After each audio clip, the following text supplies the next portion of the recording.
सत्ता हिलाने को बेताब भाजपा के त्रिलोक।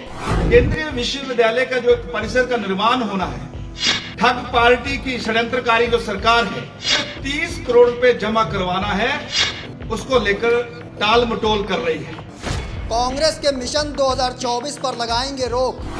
कांगड़ा से एक चुना हुआ कांग्रेस पार्टी का नेतृत्व है, हमसे कम वो लोग तो मिलकर इस आवाज को बुलंद करते हैं। हमें लगा कि बहुत बड़ा दबाव है जिला कांगड़ा का मुख्यमंत्री जी पर।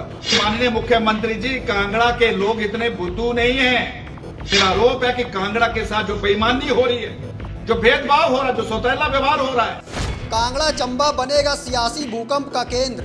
और उस नौजवान के किस प्रकार से शरीर के टुकड़े टुकड़े करके नाले में फेंक दिया था। हिमाचल की सरकार खामोश रही। मनोहर लाल के जो आरोपी थे वो एक मुस्लिम परिवार से हैं। उस दलित परिवार के दुख में साझा अपने आप को करते तो देश भर का जो कांग्रेस का जो मुस्लिम वोट है वो उनसे नाराज हो जाता। क्या त्रिलोक कपूर को चेहरा बनाएंगे पीएम नरेंद्र? इस प्रकार की व्यवस्था परिवर्तन वाले लोगों का चेहरा जो है बेनकाब हुआ, जनता पूछेगी इनको। शायद बरसात तक ये सरकार टिक जाए, इसकी भी बहुत कम संभावना है। हिमाचल की धरती पर चारों लोकसभा क्षेत्र में जीत का रिकॉर्ड बनेगा और पुराने रिकॉर्ड सारे ध्वस्त होंगे। लोटस ऑपरेशन की जरूरत ही नहीं पड़ेगी। नमस्कार दोस्तों, आप देख रहे हैं समाचार फर्स्ट टू द पॉइंट। मैं हूं आपके साथ बालकृष्ण। आने वाले लोकसभा चुनाव में हिमाचल प्रदेश का सबसे बड़ा जिला कांगड़ा सियासी भूकंप का केंद्र बनने जा रहा है। ऐसा इसलिए क्योंकि भाजपा लगातार कांग्रेस सरकार पर कांगड़ा की अनदेखी के आरोप लगा रही है। साथ ही बूथ स्तर पर कांग्रेस को चौतरफा घेरने की तैयारी भी कर रही है। चुनावी तैयारियों के साथ साथ भाजपा में कई लोकसभा चुनाव के दावेदार भी उभर कर सामने आ रहे हैं। इनमें से एक है भाजपा के प्रदेश महामंत्री त्रिलोक कपूर, जो कांग्रेस सरकार की सत्ता को हिलाने के लिए बेताब है। त्रिलोक कपूर कभी ऑपरेशन लोटस का शिगुफा छोड़ते हैं तो कभी सेंट्रल यूनिवर्सिटी का मुद्दा उठाते हैं। और तो और त्रिलोक कपूर ने धर्मशाला में प्रेस कॉन्फ्रेंस कर कई मुद्दों पर कांग्रेस सरकार को घेरा। उन्होंने चंबा के मनोहर मर्डर केस को मुस्लिम वोट बैंक से जोड़ा। साथ ही कांगड़ा जिला के साथ अनदेखी का आरोप तक सरकार पर लगा दिया। आपको बता दें कि भाजपा के राष्ट्रीय अध्यक्ष जगत प्रकाश नड्डा लगातार हिमाचल का दौरा कर रहे हैं और लोकसभा चुनाव के लिए उम्मीदवार भी तलाश रहे हैं।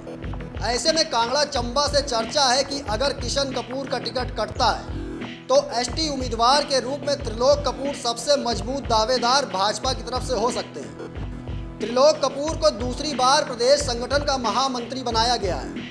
भले ही वो 2022 के विधानसभा चुनाव में पालमपुर से हार गए थे, लेकिन भाजपा अध्यक्ष जगत प्रकाश नड्डा के साथ नज़दीकी का उन्हें लोकसभा चुनाव में फ़ायदा मिल सकता है। खास बात यह भी है कि अगर भाजपा किशन कपूर की जगह फिर से किसी एसटी उम्मीदवार की तलाश में है तो त्रिलोक कपूर से अच्छा दावेदार फिलहाल कांगड़ा चंबा में भाजपा के लिए कोई नहीं माना जा रहा। कांगड़ा जिला में त्रिलोक कपूर ने कांग्रेस सरकार की नाक में दम कर रखा है।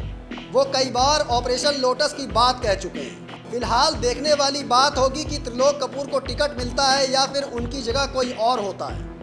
वैसे तो भाजपा अपने अंदरूनी सर्वे के आधार पर ही फैसला लेगी, लेकिन भाजपा में कांगड़ा से त्रिलोक कपूर की दावेदारी मजबूत मानी जा रही है। ये तो त्रिलोक कपूर के चेहरे की बात थी, लेकिन जिस प्रकार से भाजपा कांग्रेस को चौतरफा घेरने में जुटी है, उससे लोकसभा चुनाव में कांग्रेस की राह आसान होती नहीं दिख रही। अब देखने वाली बात होगी कि कांगड़ा के मुद्दे लोकसभा चुनाव में भाजपा को फायदा पहुंचाते हैं या फिर कांग्रेस जनता को साथ लेकर चलने में कामयाब हो पाती है। फिलहाल मुझे दीजिए इजाज़त, फिर मिलेंगे एक और स्पेशल रिपोर्ट लेकर। लेकिन दोस्तों, कमेंट बॉक्स में आप ज़रूर बताइएगा कि क्या कांगड़ा चंबा से भाजपा के त्रिलोक कपूर मजबूत दावेदार हो सकते हैं। आपकी राय हमारे लिए बेहद महत्वपूर्ण है। धन्यवाद।